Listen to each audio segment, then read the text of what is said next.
இதுல நம்ம 2 பேருக்கும் லாபம் இருக்கணும் தான் நம்ம அவகிட்ட பேசி நம்ப வைக்கணும். நீ இங்கதான் இருக்கியா? புஷிகுரு, அப்பாடா, இப்பதான் நீ பார்க்க சூப்பரா இருக்க. எதுக்காக இவனை ஏன் ரூம் பக்கத்துல போட்டிருக்கீங்க? நம்மள சுத்தி ஆளுங்க இருந்தா தானே நல்லா இருக்கும். அது மட்டும் இல்லாம கிளாஸும் மிஷன்ஸுமே போதும். அதுக்கு மேல எதுக்கும் ஆசைப்படல. அடடடடா, என்ன மாடிக்க வச்சிருக்க? எட்டி பார்க்காத. உனக்கு இந்த ரூம்குள்ள வர பெர்மிஷன் கிடையாது.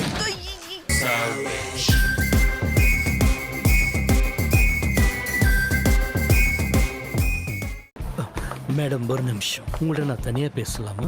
இல்ல, இப்ப எனக்கு அதுக்கெல்லாம் நேரம் இல்ல. அது மாடல்ஸ் ஆகிற தகுதி இருக்கவங்கள நான் தேடிட்டு இருக்கேன். இதுதான் என்னோட விசிட்டிங் கார்டுங்க. இன்ட்ரெஸ்ட் இருந்தா கொஞ்சம் கால் பண்ணுங்க. அதுல எல்லாம் எனக்கு எந்த இன்ட்ரெஸ்டும் இல்ல. இருங்க, நான் சொல்றத கொஞ்சம் கேளுங்க. ஹேய், கொஞ்சம் நில்லு. நான் எப்படி இருக்கேன்? டேய், என்னடா மூஞ்சி இது? இதெல்லாம் வியாபாரம் ஆகாது. இவ யாரு? அதான் மாடலிங் அது இதுன்னு சொன்னியே, அதுக்கு நான் எப்படி செட் ஆவனா? அதுக்கெல்லாம் நீ சரிப்பட்டு வர மாட்டேன்.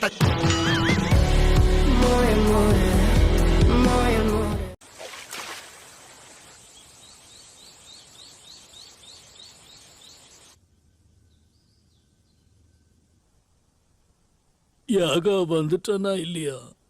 என்ன மாதிரி சாவோட விளிம்புல இருக்கிறவனுக்கு ஒரு நிமிஷமும் முக்கியம்தான். பிரின்சிபல் யாகாக்கு வேலை இருக்கிறதுனால அவர் வரல. ஓ, நீங்க இன்னைக்கு தான் வரீங்கன்னு அவர்கிட்ட யாருமே சொல்லவே இல்லை. சொல்லக்கூடாதுன்னு நிச்சயம் நான் தான் மிரட்டினேன். அன்னைக்கு நீங்க பண்ணதுக்கு ரொம்ப நன்றி பிரின்சிபல் காக்கு காஞ்சி. எதுக்கு? எந்த நாளை பத்தி பேசுற? எதுவும் தெரியாத மாதிரி பேசுறீங்க பாத்தீங்களா? யோஜி தத்துவரி பத்தி தான் நான் சொல்றேன். தலைமையில இருக்க உங்களுக்கு இத பத்தி தெரியாதா என்ன?